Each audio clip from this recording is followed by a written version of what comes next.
JJ, we saw that Austin was upgraded to probable. Just how's his progression been? Kind of what are you expecting, and what have you been missing from him while he's been out?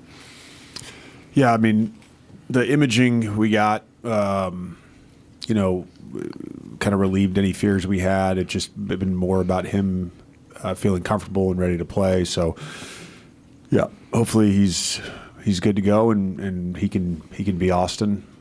I think he's just had an overall great season. He's been solid, more than solid. He's been really good through each iteration of this team this season, and I think the more time that him, Bron, and Luka can just be on the court together and get comfortable is good for us going into this home stretch. The win in New York City was kind of a high point up to that point of the season, and now since then so much has happened and so many high points along the way. But what about that matchup and kind of the scheme that seemed to work pretty well with Towns and Brunson can correlate, and how much does Luka's insertion and even Mitchell Robinson for them impacted? Yeah, I mean, I don't think the schemes or what you prioritize in this game change based on our personnel changing. Got to do a good job in transition versus them. Got to keep them off the glass, and then we have to defend Jalen Brunson's ISOs and pick and rolls. Lucas hit 11 threes over the last 2 games after kind of struggling with his outside shot through the first 7 games as a Laker. After the Pelicans game, though, he said, I got to drive more, put it on the onus on himself to do that. How do you encourage that, kind of as a coaching staff? How do you manage that and want to get him breaking down the defense and have another guy shoot versus shoot it himself? I think he's done a good job of finding the balance. I mean, he may feel that that's not something we've addressed as a staff. We feel like he's getting 2 on the ball, and when he's making threes, he's Luka, and he's one of the hardest players in the world to guard. But we like the way he's balancing all the facets of his offensive game. JJ, you mentioned to Mike the different iterations of this team. Did you, or how much did you recognize how adaptable you would need to be in this job? And I guess how has your adaptability been tested through this season? Yeah, I knew before I took any job in this profession that you have to be adaptable. I think the coaches that I got to play for that were adaptable, that always resonated with me. I think as a player too, your role, you feel that it's very personal to you, and so while your role to the outside world may look similar or the same throughout a season, in reality, as a player, you feel like your role changes a bunch throughout a year.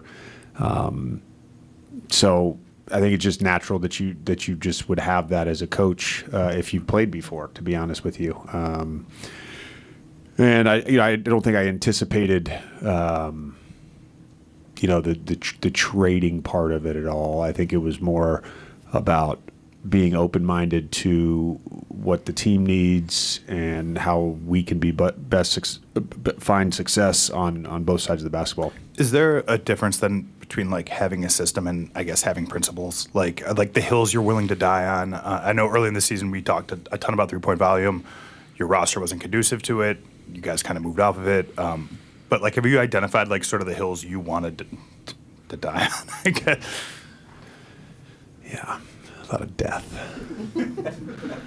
I think I don't like the word system. I don't like that at all, actually. I think principles, and I think there's things that we did that worked well at the beginning of the year that tapered off, and then there's things we weren't doing well that we continue to emphasize that we've gotten better at. So I think it's more about creating principles. And then you have, New York game, great example. Then you build off reference points throughout the year. I think in comedy, at the end of a joke, it's called a callback, I want to say, like a stand-up comedian. So you can call back to different moments, when you face a team that maybe you haven't played before. Hey, this guy is this. We did this in January, or this coverage is what we executed well against this team. Because night to night, it's different. It's different every night. Kind of on the principles point, defensively, even if the principles have remained the same throughout the season, what have you made above the team's ability to adapt to just a different way to execute those principles, especially when you make the trade that you did, sending AD out? He was such a big part of the defense up until the trade. Yeah, I was actually thinking about this or something along these lines today as I was doing some of the New York film this morning, and I think where myself and our staff, and not to say my staff doesn't have experience, I think each coaching staff has to figure out, the best way to communicate to that specific group. I think where defensively we've just gotten better is being more explicit with what we're willing to live with, what the priorities are.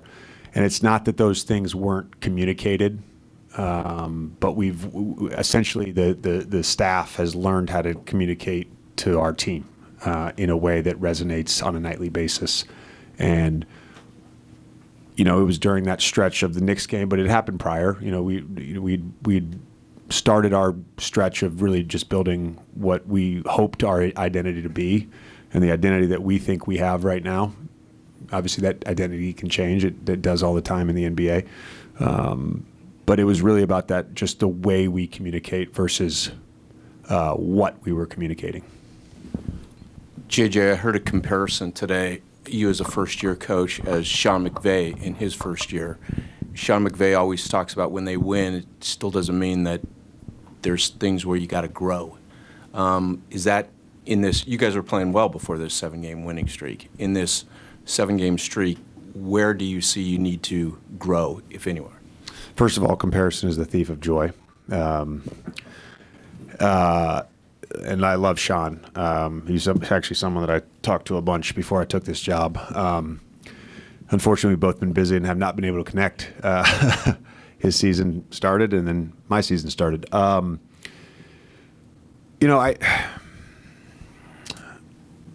think as a coach, you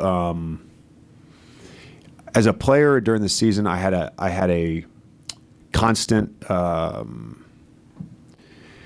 baseline level of edge and anxiety and fear and just competitive spirit. Like, it just was every day, all day, even on off days. Like, it's just there. All that stuff is there as a coach. I think there's a paranoia as a coach. I was trying to explain this. My brother's in town this week, and I was trying to explain it to him after the game the other night. And it's just like the game ends, and you when you win, and it's immediately to, man, we could have done this better, or man, we're going to get exposed on this. Like, it's just, whether it's realistic or not, I don't know. But that's just, that constant paranoia is just always there as a coach. Hi, Coach. Hi. Hey. Has Rui seen by the doctor? Say it again? Rui, has he seen by the doctor? Oh, yeah, his 1 week will be tomorrow. Is he going to travel with the team? Or Yes, likely, yeah. okay, Yep. thank you. Thanks, Coach. Yep.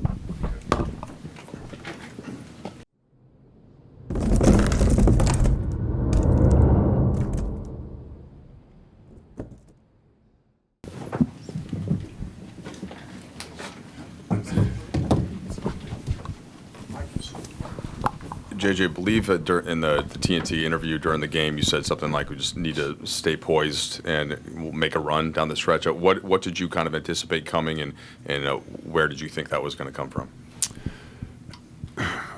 Night like tonight, when felt like a lot of things didn't go our way and what wasn't easy. They often can come from your non-stars. And, I thought Jackson's defense in the second half, Gabe's shot making, was huge. I mean, Gabe doesn't make those 4 threes. You know, we're not even in the game. I think for the group overall, once we reached their level of effort and how hard they were playing, we were right there. And we all felt that in the second half. And again, it goes back to the poise thing. You make a run, you get it to 8, they go back up to 10 or 11. You make a run, you get it to 7, it goes back up. And our guys just stayed the course and refused to give in and let go of the rope. It seemed like Brunson had an answer for everything, and he was fantastic tonight. And our guys, in what felt like a playoff game at times, really just gutted out a win. Held them to 15 points in the fourth quarter. What did you see specifically on defense? I thought our scramble was good. We had a couple really good veers. They got late in the shot clock a few times. We did a good job on drives of containing the basketball and then building back out and really forced them into some tough shots. And that requires a lot of effort. It requires a lot of communication, and our guys were just phenomenal defensively in the second half. Not that this should be surprising out of Austin Reeves, but it's his first game back in like a week. He wasn't shooting all that well. He wasn't playing down the stretch in the fourth quarter. He comes in overtime, and it's a big 3. Just what does it say about his role for this team and who he is as a player? Yeah, it was big time. The 3 in the corner was huge. I think just the confidence, he's unwavering in that confidence. We felt really comfortable going into overtime, keeping that lineup. The plan was to get AR in, give Gabe a quick breather, and then go small. And then we couldn't take Jackson off the floor. The second efforts on the offensive glass, and then his just coverage defensively on and off the ball was great. And so just kind of rode that group out in overtime. JJ, you said before the game that, there are reference points and callbacks, like you said.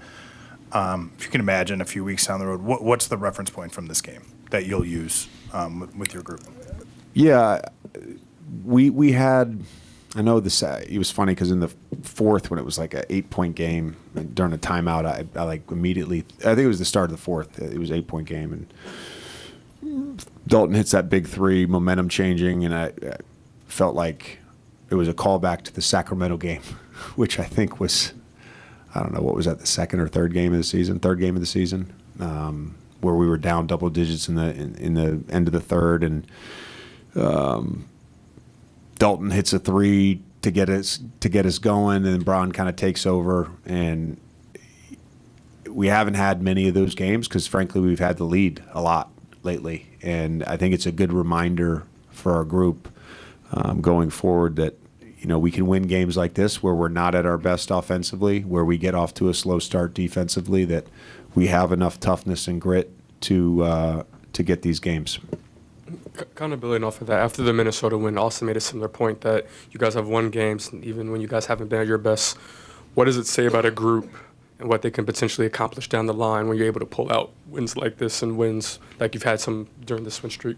Yeah, I think big picture, something that it means a lot to me, frankly, and it's a credit to the guys on our team. Few coaches recently, whether it's been post-game, pre-game, after the game, whatever, have said, man, your team plays really hard. And frankly, we've played some teams during this stretch here at home that have played really hard, and really this winning streak started with Portland, and that was a conversation Chauncey and I had because his team plays hard. When you get to the playoffs, you have to play hard to have any sort of chance, and I think our guys' ability to continually just reach down into the well and give whatever they've got on a given night, regardless if the shots are going in or if there's defensive mistakes, like they just continue to stay the course with their effort. I think that says a lot about our group. JJ, JJ, just to follow up on that, in this winning streak, you guys, even before the winning streak, your defense have been just tenacious. But not having that same tenacious defense, or so it appeared in the start of the first half, any reason you want to put your thumb on that? Yeah, I mean, I think the thing that stood out to me was our lack of communication. There was a very specific play that, frankly, it was befuddling to me. I called a timeout. That play, something we've done a ton recently, should be sort of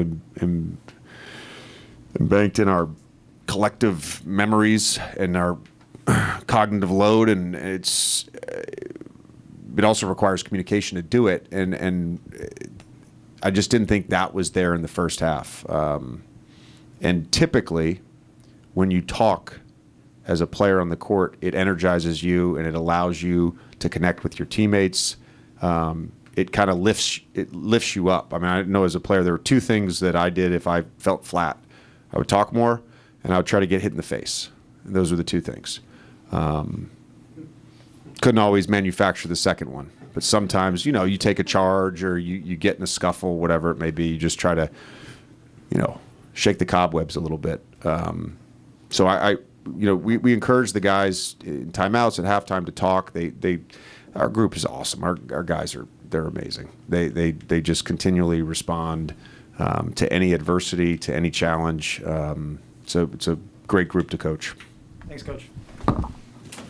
Dave in the locker room.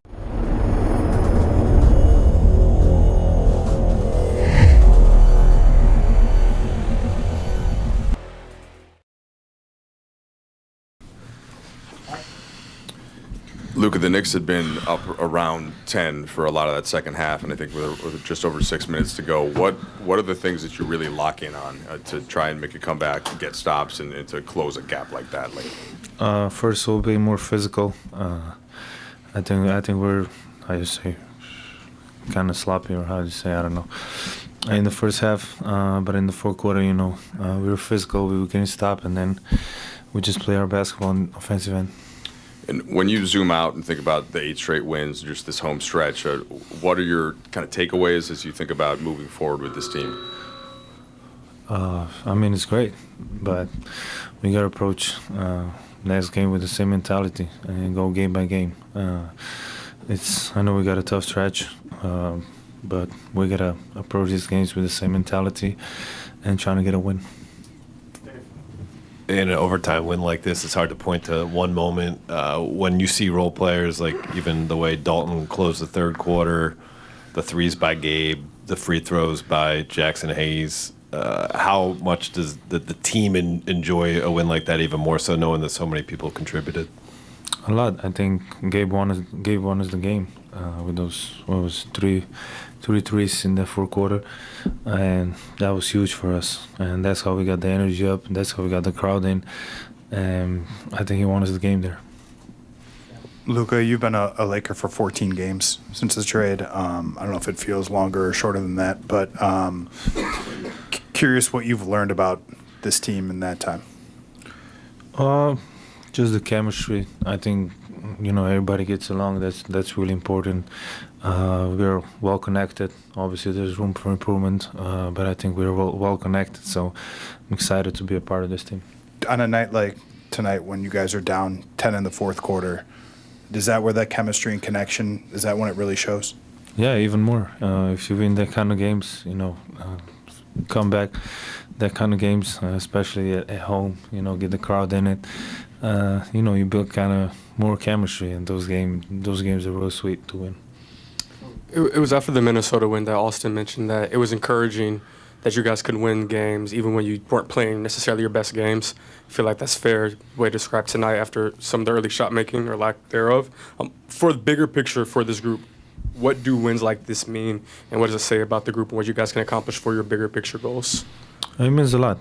I don't think we played good today. I think we have especially for the first 3 quarters. I don't think we played good, so that just showed the whole group together. Everybody's cheering for each other, and we gave each other a push that we need to win the games. Okay. When you go to overtime after struggling, I think you used the word sloppy, but you came out and scored the first 5 points in that overtime. Are you mentally thinking, I need to get hot, or was that just part of the flow tonight? I think it's a little bit of both. Especially I know that first 2 minutes in the overtime are really important. At least I think so. Get a good start, and then it's easier to win the game. So that was on my mind. Luka, you end up with 4 steals in this one, and one of them was key late. I was talking to Dorian Finney-Smith a little bit ago, and he said he used to give him a hard time because at Dallas you'd end up averaging more steals than him, even though he said that was supposed to be his job. What are you focused on in the defensive end, and how do you feel like that's been going so far on this team? I think it's going good, honestly.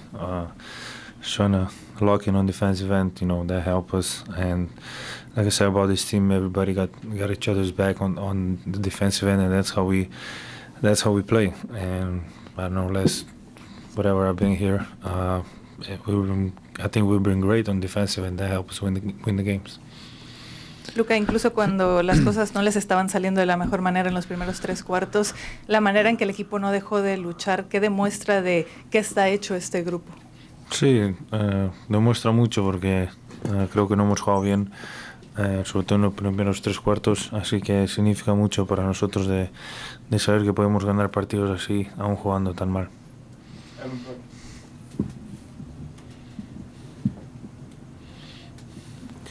Luka, you've been part of a lot of teams that have found success essentially since teenager to now, and even the NBA, a couple Western Conference finals appearance last season. How far is this team from the ultimate goal in terms of process? I mean, the goal is championship, obviously. There's no other goal than that, so that's our goal. Thanks, Luka. Thank you.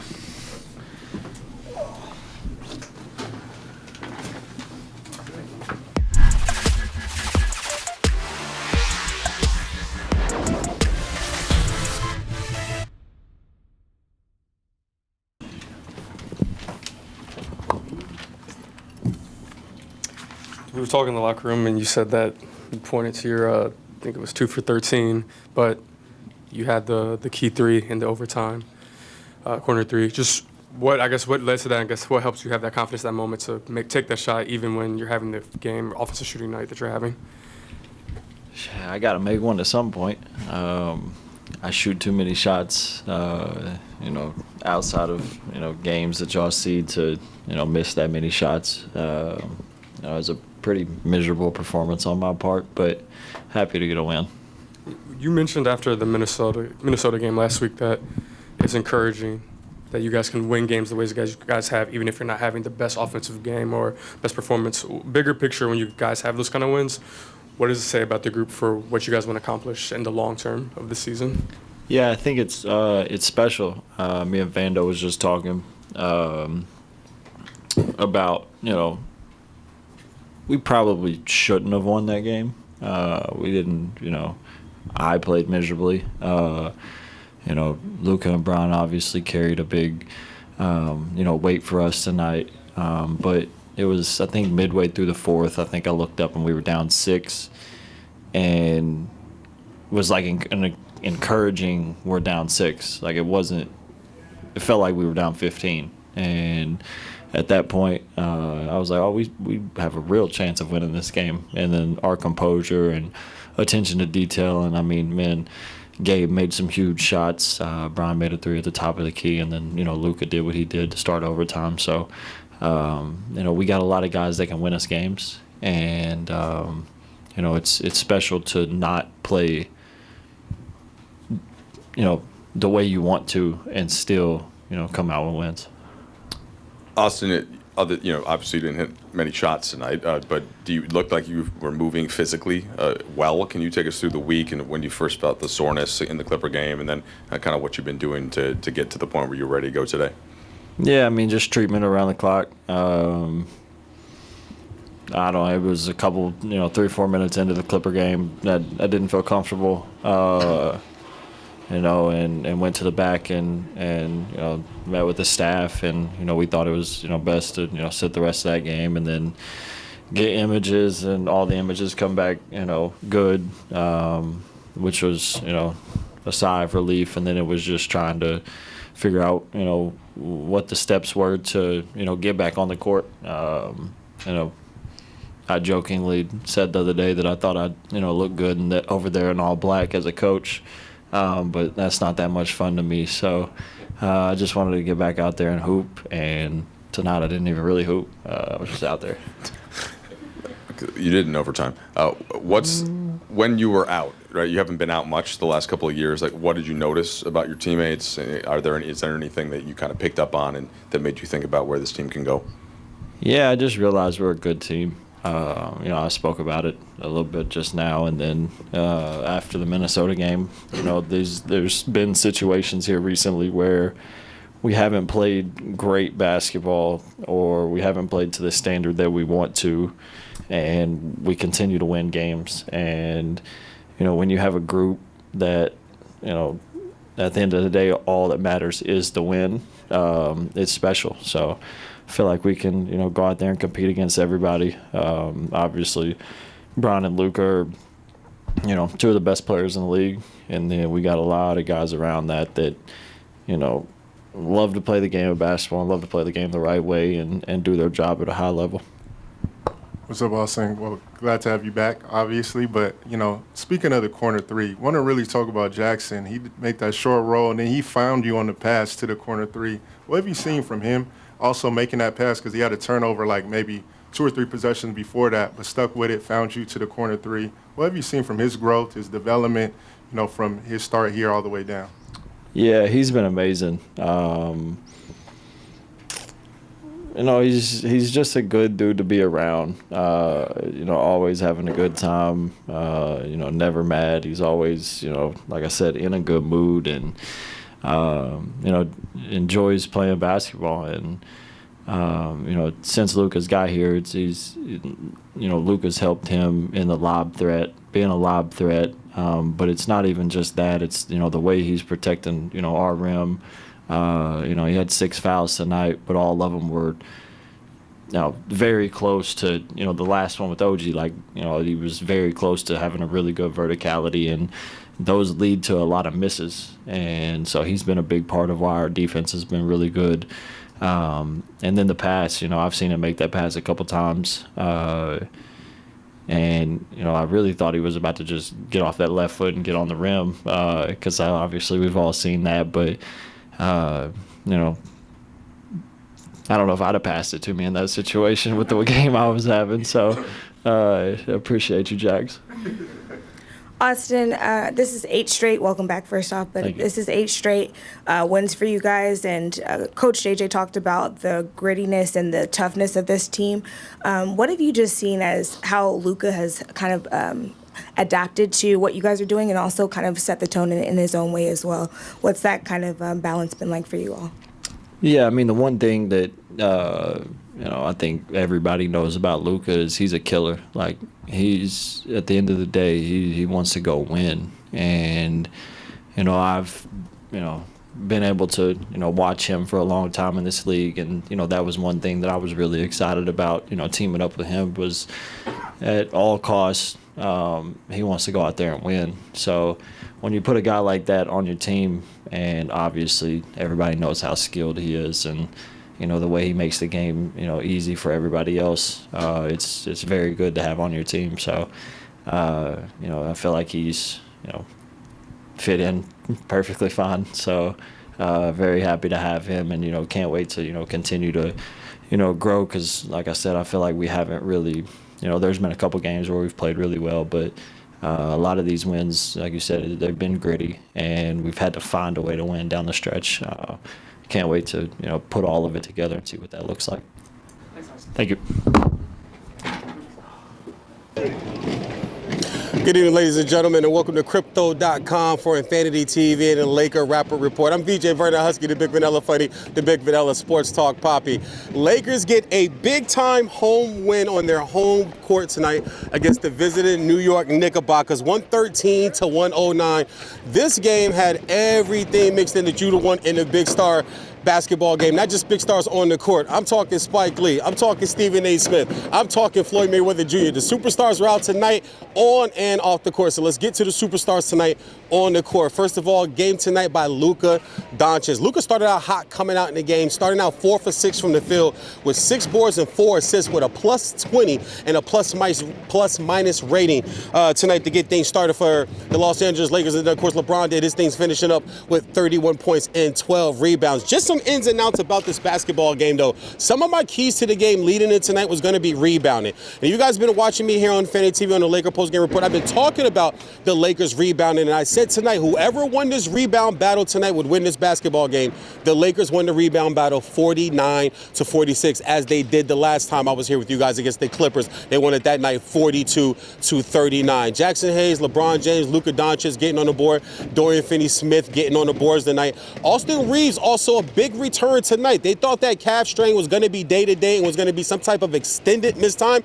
It was not. Didn't play so well tonight, but he had a lot of humor in the postgame, very lighthearted in this postgame interview that we just came out of and the press. So just some things about this game tonight. As I mentioned about Luka's start, this game was just really, really weird because it was the ebb and flows and up and down. And listen, I'll be the first to admit, I told somebody in the third quarter in the press box this thing was over. It's a 12-point lead. The Lakers aren't scoring any points at all. If you look at the score, in the first quarter they scored 31. The second quarter they scored 20. So it dropped down there, and they were down at the half by 12 points going into halftime. The third quarter was no better as they put up 25, and the New York Knickerbockers put up 24. But I want to point out, at the 4th minute mark in the third quarter, at that point the Lakers were 4 of 23 from three-point range, and they were down 75 to 64. And but the field goal percentage was 42 to 42. So it was the three-point shooting that was really killing them, because at that point they were up at fast break paints. They had less turnovers than the Knickerbockers did. They were beating them on the boards, and they had more second chance points than the Knickerbockers did. The three-point shooting was doing them in, but that's why they play 4 quarters, ladies and gentlemen, boys and girls, because the fourth quarter was lit, as the kids used to say. But at one point, at the 5-minute and 30 mark, the Knicks had 6 points in the fourth quarter. The Lakers had 9, and then an explosion came out of nowhere as Luka hit back-to-back threes. There was also a penetration by LeBron and a kick out to Luka and a swing to Austin Reeves, where he hits a 3, and Austin Reeves threw both his hands in the air like, thank God I finally made one, because at that point he was 1 of 11 from the field, 0 of 6 from 3. This is one of those wins going into a long road trip for the Lakers now. They don't return back home for another 10 days. Today is March 6th. They won't be back until March 16th when they take on the under 500 Kevin Durant-led Phoenix Suns on this court right here in Crypto.com in Los Angeles. But this is the type of win that you need before you go on a road trip after a long homestand in a game that Austin Reeves himself just said they probably should not have won this basketball game. But that's the type of win that you can galvanize a team and pull the team together. Because imagine if they put 4 quarters straight together. On the Knicks side, Jalen Brunson, tremendous monster game for Jalen Brunson. 39 points for him, twisted ankle, but we did just get word that it's just a small twist, a sprained ankle. He should be okay and fine. He did stay in the game to shoot his free throws, just in case he had to go back out, he would be able to check back in. Not a great game from Karl Anthony Towns. He didn't get much help, Jalen Brunson, that is, from the other stars on the team. Josh Hart did what he can do as far as rebounding. That guy's averaging 9.8 boards, almost 10 boards for a wing player. Guard is tremendous, knows how to get into paint. But it was really the Jalen Brunson show. And at one point, the Lakers are up 3. LeBron James takes a 3 to seal it, misses it. They come back down the court. Jalen Brunson gets an and-one finish right down here to my left-hand side on Jackson Hayes, which fouls him out, and he's standing over here dapping up and high-fiving Spike Lee and talking trash. At that point, it is a tie game after the missed free throw, but then the Lakers just turn it on and do what they've been doing over the last 24 games, and that is closing out basketball games better than anybody else in the National Basketball Association. I tell you guys this, you guys better really pay attention to this Laker basketball team. They're in the number 2 seed right now, and I did ask Tom Thibodeau, head coach of the Knickerbockers, what would be his plan going forward, being that they seem to be locked into either the 2 or the 3 seed in the Eastern Conference. Didn't have any plans to rest any guys, but you know Tom Thibodeau, he's an old school basketball guy. He told me he had a long way to go, and they're going to keep playing hard and keep playing everybody. I probably would look for Brunson maybe to rest that ankle as they're on a long road trip right now before they return back home. Just some other news and notes about today's game, too. Like I said, in the fourth quarter, just no points could be found, and then it was just a slew of points and three-pointers falling. But Luka Doncic took over and closed this game out. He actually had a really big steal when they're up by 2. The Knicks are inbounding the ball, deflects the ball, gets the steal, which turns the ball over for the Lakers. They go to score and pretty much puts the game out of reach as they score right there to go at 4 points. LeBron hit 4 straight free throws also to close out the New York Knicks. So tonight, it's Luka's house, guys. I just want to end it on this really quick. The energy that you feel in this arena with Luka Doncic not being here, you can start to see he's starting to feel very comfortable. He's starting to really kind of own it. Luka's hitting threes. I've been here 4 straight games. He's talking trash to the bench. He's pointing at the opposing coaches. He's pointing at the opposing players. The energy in this building, I have not felt this organic type of energy since the late, great Kobe Black Mamba Bean Bryant was wearing Laker purple and gold. Should be something to just to suck in and take in, man. Whether you like the Lakers or you don't, just enjoy the goodness that's going on right now. I'm not saying it's Luka's team just yet, but it's getting pretty close. Great win for the Lakers tonight, as I said, 113-109 over the visiting New York Knickerbockers, as now the Lakers go on a long road trip. They will return home 10 days from now to take on the Phoenix Suns on March 16th. For Infanity TV from Crypto.com Arena in downtown Los Angeles, I am VJ Vernon Husky, the Big Vanilla Funny, the Big Vanilla Sports Poppy, Infanity TV.